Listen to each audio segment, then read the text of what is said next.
الله أكبر الله أكبر لا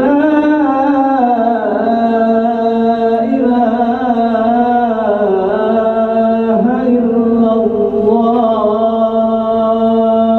لا إله إلا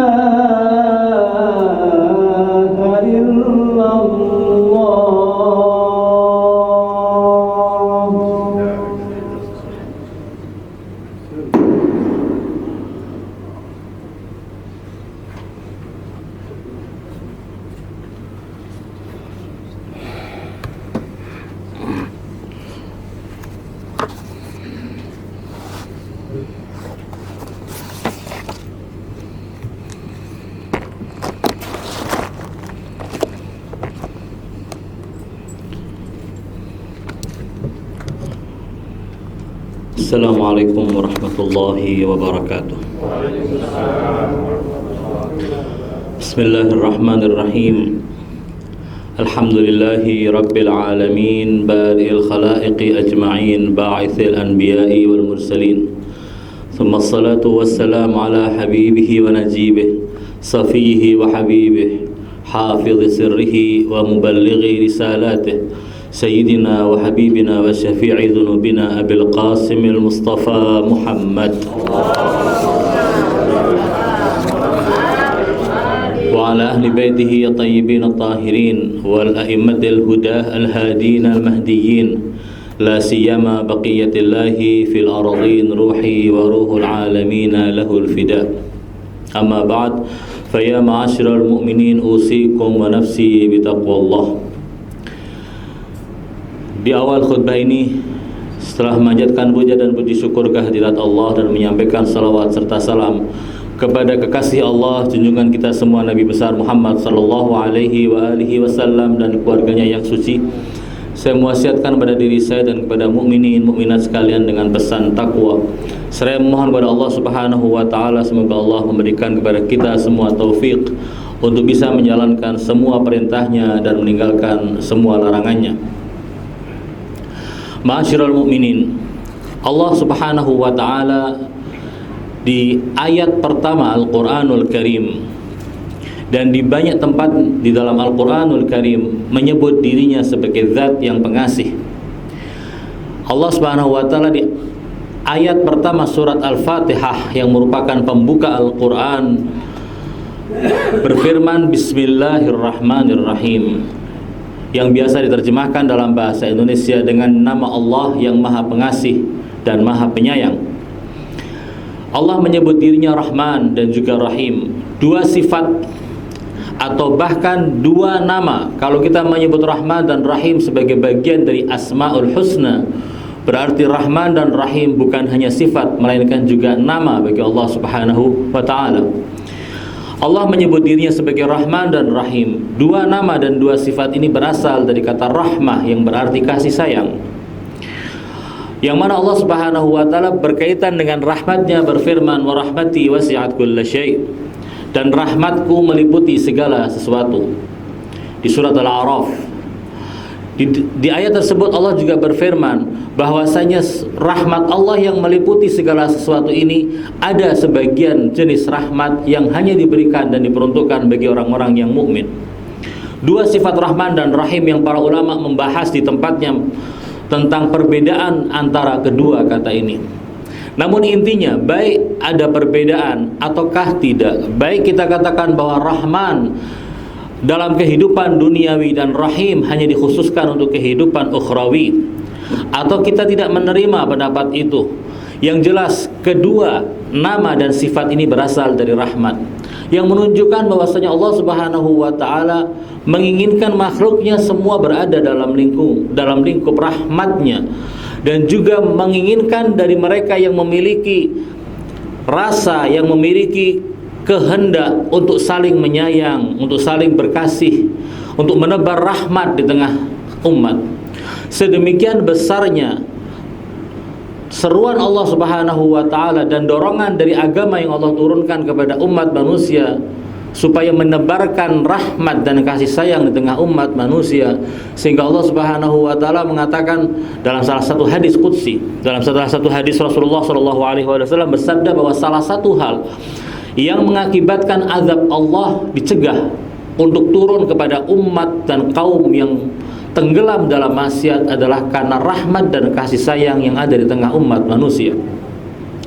Dalam sebuah hadis Rasulullah sallallahu alaihi wasallam bersabda, "Inna Allah tabaraka wa ta'ala idza ra'a ahla qaryatin qad asrafu fil ma'asi wa fiha thalathatu nafarin minal mu'minin nadahum jalla jalaluhu wa taqaddasat asma'uhu ya ahla ma'siyati laula man fikum minal mu'minin al-mutahabbin bijalali al-amirina bi salatihim ardi wa masajidi wal mustaghfirina bil ashari khawfan minni la anzaltu bikum azabi thumma la ubali."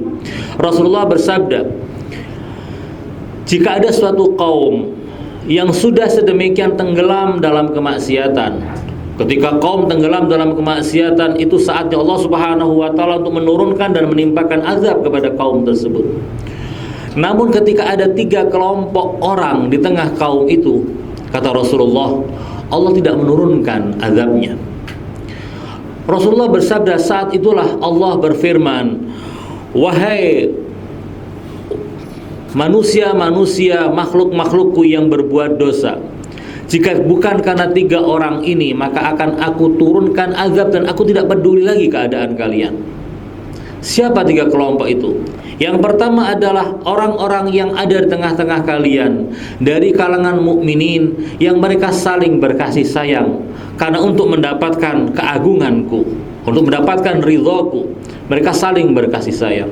Yang kedua adalah orang-orang yang memakmurkan masjid-masjid dan memakmurkan bumiku dengan salat dan sujud mereka. Dan yang ketiga adalah orang-orang yang beristighfar karena takut kepadaku di waktu sahar. Inilah 3 kelompok manusia yang mencegah turunnya azab dari Allah yang seharusnya sudah turun kepada ahlul ma'asi, orang-orang yang tenggelam dalam kemaksiatan. Terkait dengan kita sebagai orang-orang yang mengaku sebagai pengikut dan pecinta Ahlul Bait alaihimussalam, tentunya tugas kita semakin berat untuk bisa menebarkan kasih sayang di antara kaum mukminin.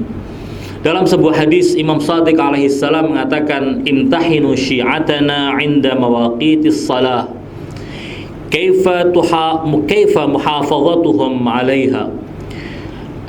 Ujilah orang-orang Syiah kami, orang yang mengaku sebagai Syiah dan pengikut Ahlul Bait, diuji. Yang pertama adalah pada saat dikumandangkan azan, pada saat ada panggilan untuk sholat, bagaimana mereka menjaga sholat mereka? Apakah mereka menyepelekan ataukah mereka peduli dengan sholat mereka? Ini adalah ujian yang pertama. Kita ingin tahu apakah benar seorang itu dalam klaimnya dia sebagai pengikut Ahlul Bait ataukah hanya dalam lisan saja. Tempat imtihan atau ujiannya adalah pada saat tiba waktu sholat. Yang kedua, wa ila asrarina kaifa hifdhuhum laha 'inda aduwina.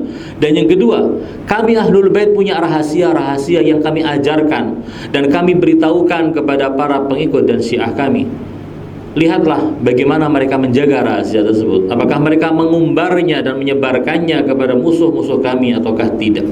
Dan yang ketiga, kata Imam, wa ila amwalihim, lihat perlakuan mereka kepada harta mereka. Kaifa muwasatuhum li ikhwanihim fiha, bagaimana mereka memanfaatkan harta itu untuk saling berbagi kepada saudara-saudara mereka. Ini artinya dari ketiga hal ini Imam mementingkan 3 hal. Yang pertama adalah masalah ibadah. Bagaimana hubungan seorang Syi'i pengikut Ahlul Bait dengan Allah? Karena agama ini berasal dari Allah, maka seluruh aktivitas kita harus bermuara kepada Allah Subhanahu wa taala. Harus terkait dengan Allah Subhanahu wa taala. Jika hanya orang sebagai pengikut Ahlul Bait hanya meramaikan majlis-majlis saja tanpa mempedulikan hubungannya dengan Allah Subhanahu wa taala, maka kata Imam Shadiq berdasarkan riwayat ini perlu diragukan kebenaran klaim dan pengakuannya. Yang kedua adalah ada hal-hal berhubungan dengan ahlul bait, bagaimana mereka menjaga masalah ahlul bait. Yang ketiga, masalah hubungan sesama saudara. Bagaimana Allah Subhanahu wa taala memberikan harta kepada seseorang dan bagaimana orang itu membagikannya, membagi kasih kepada sesama kaum mukminin. Berikutnya lagi Rasulullah Shallallahu alaihi wasallam bahkan menyebut kasih sayang antar sesama sebagai puncak dari keberakalan seseorang. Seorang dianggap sebagai orang yang bijak dan akalnya sempurna ketika dia semakin menyayangi orang-orang yang ada di sekitarnya. Rasulullah Shallallahu alaihi wasallam bersabda, "Ra'sul aqli ba'da ad-din at-tawaddud ilan nas." Kalau kepingin tahu tanda seorang ini sudah sempurna ataukah belum, tanda pertamanya adalah bagaimana dia mencari agama. Apakah dia betul-betul mencari agama dengan benar, ataukah katanya dan mengikuti seruan atau arus yang mungkin timbul, ataukah dia betul-betul mencari kebenaran sehingga menemukan. Orang yang sudah berhasil menemukan kebenaran, apakah dia sudah berada pada puncak akal ataukah belum? Kata Rasulullah berdasarkan hadis ini, belum. Masih ada cara yang kedua, masih ada jalan yang kedua. Semakin orang itu sempurna akalnya, maka akan semakin besar kasih sayangnya kepada sesama manusia. Kata Rasulullah, "Ra'sul aqli ba'da ad-din at-tawaddud ilan nas. Wastina'ul khair ila kulli ahad." Berbuat baik kepada semua orang, barren wa fajir. Terkadang kita mau berbuat baik kepada seseorang, melihat apakah orang itu baik ataukah tidak. Kalau kita berbuat baik kepada orang yang mungkin akan membalas kebaikan kita, artinya kita sedang berdagang dengan perbuatan baik kita. Berdagang bukan dengan Allah, tapi berdagang demi kepentingan duniawi kita. Namun kalau seandainya seseorang memberikan sesuatu bantuan kepada sahabatnya, kepada saudaranya, kepada sesama mukmin tanpa mengharapkan imbalan apapun juga, mau dia membalas kebaikan dengan kebaikan atau membalas kebaikan kita dengan air tuba istilahnya, tetap orang akan melakukan kebaikan. Inilah mana kebaikan yang hakiki yang disebut Rasulullah Shallallahu alaihi wasallam sebagai puncak dari keberakalan seseorang. Berikutnya adalah dari Imam Baqir alaihi salam. Ini riwayat menarik sekali. Dari Imam Baqir alaihi salam menukil sebuah riwayat dari Rasulullah. Qala Rasulullah, kata Imam Baqir, qala Rasulullah sallallahu alaihi wasallam, "Idza kana yaumul qiyamah jama'a Allahul khalaiq fi sa'idin wahid." Di hari kiamat nanti Allah Subhanahu wa taala akan mengumpulkan semua manusia di satu tempat. Kita biasa menyebutnya sebagai padang mahsyar. Semua manusia, dari manusia pertama sampai manusia terakhir, dikumpulkan oleh Allah Subhanahu wa taala di suatu tempat. Wanada munadin min indillah yasma'u akhiruhum kama yasma'u awwaluhum. Lalu kemudian akan ada malaikat yang Allah perintahkan untuk menyerukan sesuatu. Seruan dari malaikat utusan Allah kepada ahlul mahsyar didengar dari orang yang paling ujung sana sampai ke ujung yang sebelah sana. Semua orang akan mendengar seruan malaikat tersebut. Fayaqul aina ahlus sabr. Malaikat itu akan mengatakan, di manakah orang-orang ahlus sabr, orang-orang yang punya kesabaran tinggi. Lalu kemudian akan terpisahkan orang-orang yang punya kesabaran tinggi untuk mendapatkan pahala dari Allah, untuk mendapatkan reward dari Allah Subhanahu wa taala di hari kiamat seperti itu. Masing-masing kebaikan Allah disebutkan oleh malaikat itu, dan masing-masing mendapatkan pahala, mendapatkan kedudukan tiket untuk masuk ke surga. Sampai kemudian malaikat itu mengatakan, aina jiranullah jalla jalalu fi darih. Ini ungkapan yang paling dahsyat. Malaikat mengatakan, di mana tetangga-tetangganya Allah di rumahnya? Mestinya kita tidak mengatakan Allah berjisim, Allah berbentuk, Allah punya tempat tinggal, Allah tinggal di satu tempat. Tidak. Ini bahasa kiasan yang menunjukkan kedudukan tertinggi. Sampai-sampai Allah mengiaskannya sebagai yang memiliki rumah, lalu ada orang-orang yang rumahnya berdekatan dengan rumah Allah. Malaikat itu mengatakan, aina jiranullah jalla jalaluhu fi darih. Di mana tetangga-tetangganya Allah di rumahnya? Fayaqum unuqun minan nas. Sekelompok orang kemudian dia bangkit. Fatastaqbiluhum zumratun minal malaikah. Ketika mereka maju ke depan, sekelompok malaikat berjajar untuk menghadang mereka. Fayaquluna lahum, para malaikat itu kemudian bertanya, kalian apakah yang dipanggil betul-betul kalian? Apakah kalianlah yang dimaksud dengan tetangga-tetangganya Allah itu? Kalau memang benar, apa yang kalian lakukan di dunia? Malaikat mengatakan, maka na'amalukum fi darid dunya fasirtum bihi al-yawm jiranallah fi darih. Apa yang kalian lakukan di dunia dulu sehingga kalian merasa adalah tetangga-tetangganya Allah di rumahnya di hari kiamat seperti ini? Fayaqulun, mereka menjawab, kunna natahabbu fillahi azza wa jal wa natabadhal fillah wa natawazar fillah fayunadi munadin min indillahi ta'ala sadaqa ibadi. Mereka menjawab, kami adalah orang-orang yang dulu ketika di dunia saling mengasihi karena Allah. Kami dulu di dunia adalah orang-orang yang saling berbagi rezeki, berbagi harta karena Allah. Kami dulu orang-orang di dunia yang kami adalah orang-orang yang dulu ketika di dunia saling tolong menolong karena Allah. Lalu kemudian malaikat berseru, diperintahkan oleh Allah untuk menyerukan, fayunadi munadin min indillahi ta'ala sadaqa ibadi. Benar yang dikatakan hamba-hambaku ini. Khallu sabilahum, biarkan mereka lewat wahai para malaikatku. Liyantaliqu ila jiwarillah fil jannati bighairi hisab. Fayantaliquna ila jannah bighairi hisab. Biarkan mereka lewat, biarkan mereka masuk ke surga tanpa hisab. Mereka pun kemudian berjalan melenggang di padang mahsyar untuk masuk ke tempat yang tertinggi yang disebut sebagai tetangga-tetangga Allah tanpa hisab. Hadis dari Rasulullah SAW yang diriwayatkan oleh Imam Baqir. Kemudian Imam Baqir mengomentari sabda Nabi ini dengan mengatakan, fahaula jiranullah fi darih. Mereka adalah tetangga-tetangga Allah di rumahnya. Yakhafun nas wala yakhafun. Ketika semua orang di hari mahsyar ketakutan, sama sekali mereka tidak punya rasa ketakutan. Wa yuhasabun nas wa la yuhasabun. Ketika semua harus mempertanggungjawabkan amal perbuatan mereka dan harus menjalani proses persidangan, mereka melenggang tanpa adanya hisab sama sekali.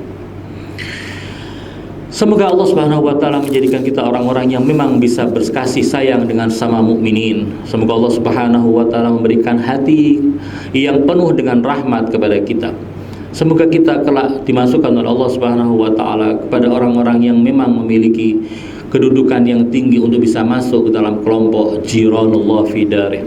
Semoga Allah Subhanahu wa taala memberikan kecintaan ini, kasih sayang yang Allah turunkan sebagai bentuk rahmatnya ke atas umat manusia. Semoga kasih sayang ini semakin menguat dan menyebar di tengah kaum mukminin. Semoga Allah Subhanahu wa taala memberikan kepada kita semua taufik untuk bisa menjalankan semua perintah-perintahnya dan meninggalkan semua larangannya. A'udzubillahi minasyaitonir rajim. Bismillahirrahmanirrahim. Wal 'ashr. Innal insana lafi khusr illa alladhina amanu wa 'amilus shalihat wa tawassaw bil haqq wa tawassaw bis sabr. Barakallahu li wa lakum fil Qur'anil 'azim wa nafa'ani wa iyyakum bima fihi minal ayati wa dzikril hakim wa taqabbala minni wa minkum tilawatahu innahu huwal ghafurur rahim. أقول قولي هذا وأستغفر الله العظيم لي ولكم فاستغفروه إنه هو الغفور الرحيم.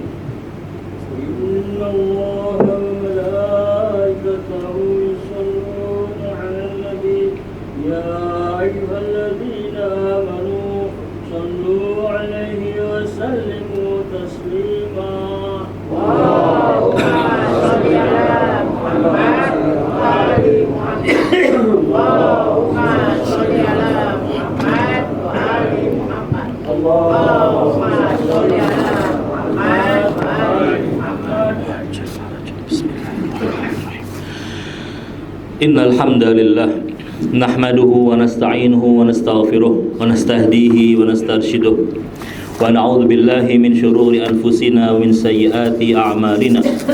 من يهده الله فلا مضل له ومن يضلله فلا هادي له. أشهد أن لا إله إلا الله وحده لا شريك له وأشهد أن محمدا عبده ورسوله.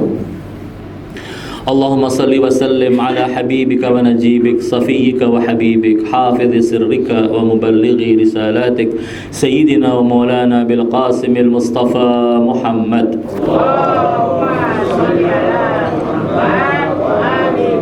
وعلى أهل بيته الطيبين الطاهرين وصل اللهم على يعسوب الدين قائد الغر المحجلين أمير المؤمنين أسد الله الغالب مولانا علي بن أبي طالب. وصل على الصديقة الطاهرة فاطمة الزهراء سيدة نساء العالمين. وصل على سبطي نبي الرحمة وسيدي شباب أهل الجنة الحسن والحسين. وصل اللهم على أئمة المؤمنين علي بن الحسين ومحمد بن علي وجعفر بن محمد وموسى بن جعفر وعلي بن موسى ومحمد بن علي وعلي بن محمد والحسن بن علي والخلف القائم المهدي حججك على عبادك وأمنائك في بلادك صلاة كثيرة دائمة. أما بعد فيا معاشر المؤمنين أوصيكم ونفسي بتقوى الله وتزودوا فإن خير الزاد التقوى.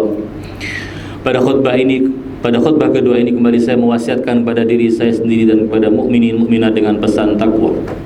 Semoga Allah Subhanahu wa taala mencatat kita sebagai orang-orang yang bertakwa sehingga layak untuk masuk ke surganya yang telah diperuntukkan bagi orang-orang yang bertakwa. Hari ini kita berada di detik-detik memasuki Arba'in Husaini. Tanggal 20 Safar adalah peringatan 40 hari syahadat Imam Husain alaihissalam. Saat ini menurut angka yang tercatat dan diberitakan sudah 40 juta orang yang memasuki Karbala. Bahkan ada berita yang menyebutkan dari 80 juta warga Iran, 20 jutanya memasuki Irak. Belum lagi warga Iraknya yang betul-betul mereka adalah pecinta Ahlul Bait alaihimussalam.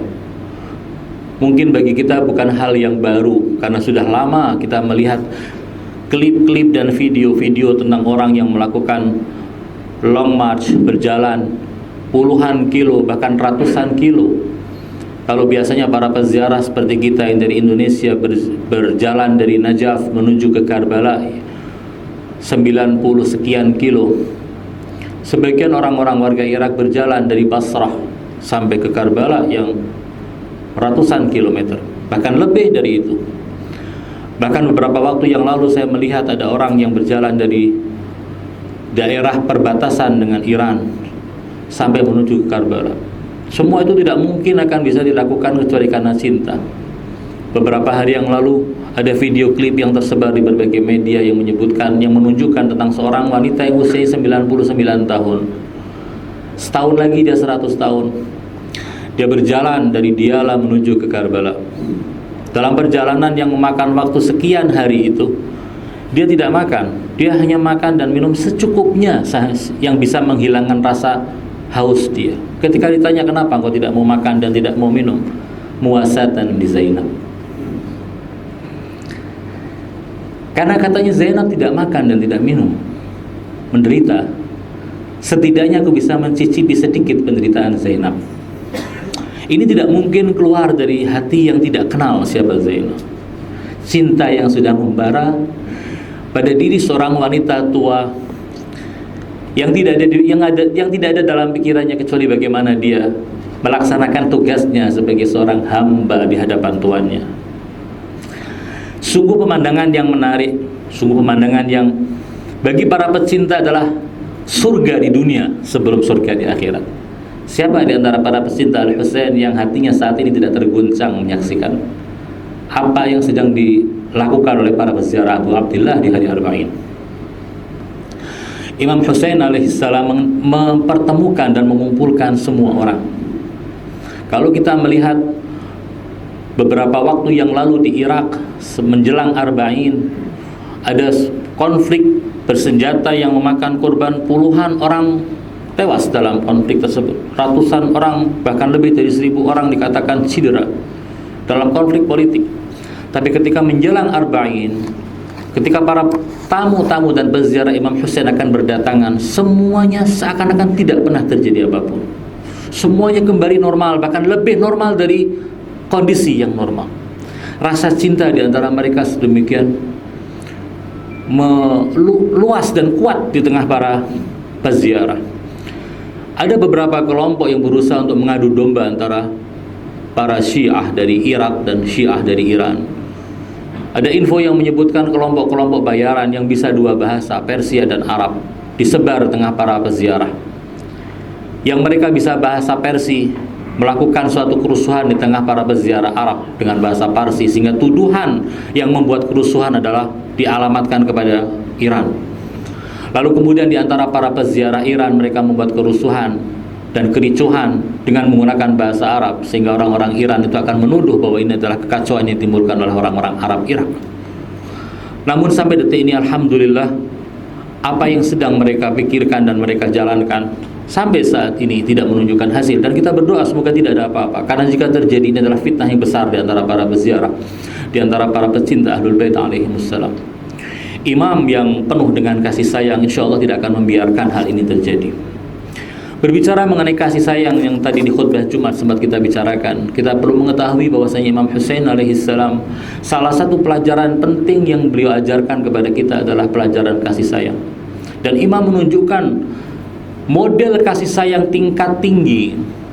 Kalau kita melihat kasih sayang, biasanya kasih sayang antara seorang ayah kepada anaknya, ibu kepada anaknya, atau anak kepada ayahnya atau ibunya yang sudah tua, atau kakak kepada adiknya, adik kepada kakaknya, seorang guru kepada muridnya. Tapi ternyata Imam Husain menunjukkan kasih sayang yang jauh lebih dari itu. Ada beberapa contoh dari kelompok-kelompok dan golongan-golongan berbeda dalam perjalanan Imam Husain. Yang pertama adalah kelompok orang-orang yang secara zahir mereka muslim dan mereka punya potensi untuk berada di jalur para syuhada Karbala. Kita tahu bahwasanya syuhada Karbala adalah orang-orang pilihan. Tidak ada orang yang terpilih sedemikian, pemilihannya sedemikian ketat seperti pemilihan para syuhada Karbala.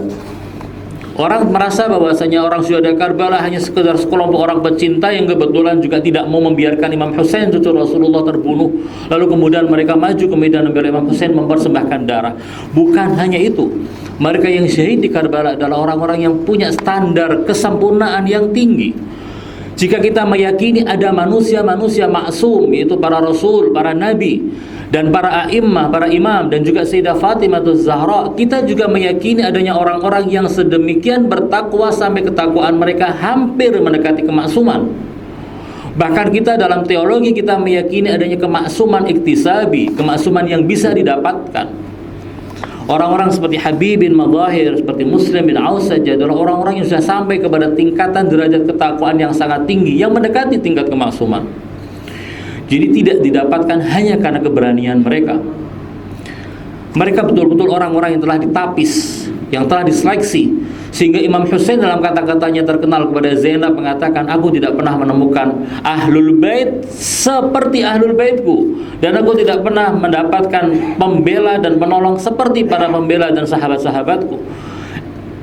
Kata-kata Imam maksum sama seperti kata-kata Rasul, dan kata-kata Rasul adalah kata-kata yang penuh dengan kebenaran. Tidak ada kebohongan sedikit pun, tidak ada mubalaghah dan dilebih-lebihkan dalam kata-kata orang-orang maksum. Karena itu ketika Imam Husain alaihissalam mengatakan, aku tidak menemukan pembela dan sahabat sebaik sahabatku, itu mencakup semua sahabat, termasuk sahabat-sahabatnya para nabi. Di antara para sahabat-sahabat Nabi, siapapun juga, ada orang-orang yang baik, orang-orang yang sedemikian suci. Tetapi seperti apakah mereka bisa menyamai kesolidan, kesetiaan, kebaikan, dan ketinggian derajat para syuhada Karbala? Kita jawabannya adalah bisa kita dapatkan dari kata-kata Imam Husain tadi. Kepada orang-orang ini yang Imam Husain melihat ada potensi-potensi untuk melesat jauh ke atas, Imam Husain membuka pintu bagi mereka untuk bisa melesat. Kalau kita melihat para syuhada memiliki kedudukan yang sangat tinggi di sisi Allah Subhanahu wa taala. Dan kedudukan tinggi syuhada ini adalah kedudukan yang akan didapatkan oleh para syuhada dari pertama manusia yang ada di bumi ini sampai manusia yang terakhir. Siapapun yang terbunuh di jalan Allah akan mendapatkan kedudukan yang tinggi sebagai syahid di sisi Allah. Namun di antara semua syuhada ada satu syahid yang mana para syuhada ketika melihat kedudukannya yang tinggi, dia akan merasa ghibtah, iri, tapi iri yang positif tentunya. Siapakah dia? Dia adalah salah satu syuhada Karbala, yaitu Abul Fadl Abbas. Semua ini adalah pentas dari Karbala. Abul Fadl Abbas bukan maksum, Abul Fadl Abbas bukan seorang imam, tapi kedudukan dia, kesalehan dia, kita meyakini Abul Fadl sudah sampai kepada tingkatan ismah iktisabi, ismah yang didapatkan, sehingga kedudukan dia sebagai syahid membuat orang yang syahid di hari kiamat nanti merasa ghibtah kepadanya. Imam Hussein yang punya kemampuan untuk membawa orang itu sampai ke arah sana, dibuka pintunya oleh Imam Hussein, tidak dibiarkan potensi itu tanpa berkembang. Kasih sayang Imam Hussein ditunjukkan bukan hanya dari sisi spiritual, bukan hanya dari sisi tingkatan-tingkatan derajat maknawiyah. Dalam masalah duniawi juga ditunjukkan. Imam Hussein ketika melihat adanya orang-orang yang siap untuk melumat beliau, siap untuk membantai beliau di Karbala, mengatakan kepada para sahabatnya, manfaatkan malam ini, pergilah kalian, jangan sampai kalian merasa salah memilih lalu kemudian kalian menyesalinya, saudara-saudara kalian, keluarga kalian. Silakan manfaatkan malam ini. Dan mereka tidak mau pergi. Kepada orang-orang yang punya potensi untuk menjadi baik, untuk menjadi syuhada Karbala, tapi ternyata tidak mau, Imam Hussein juga sudah mencoba memberikan pintu kepada mereka untuk bisa melesat maju sebagai syuhada Karbala. Beberapa orang datang oleh Imam Hussein diajak untuk bersama dengan beliau, tapi mereka tidak mau. Dengan alasan keluarganya ada masalah ekonomi, masalah ini dan itu. Sampai ada yang mengatakan, wahai Abu Abdillah, aku tidak bisa membela, tapi aku mempersiapkan pedang, memberikan logistik. Yang diminta oleh Imam Hussein bukan logistik. Imam Hussein menginginkan Anda pergi melesat jauh menuju kepada tingkatan-tingkatan spiritual yang tertinggi sebagai seorang syahid di Karbala. Namun mereka tidak mau. Kepada orang-orang semacam ini Imam Hussein masih menunjukkan rasa kasih sayangnya dengan mengatakan, tidak mau membela aku, enggak masalah, tapi pergilah ke satu tempat yang jangan sampai engkau mendengar suara kami.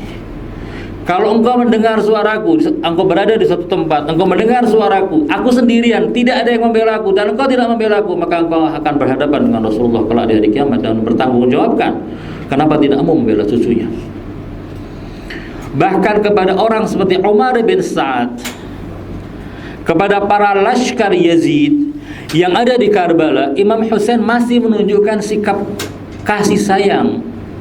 Berkali-kali Imam Hussein berkhutbah di hadapan mereka, mengajak mereka bertaubat, mengajak mereka kembali ke jalan yang benar.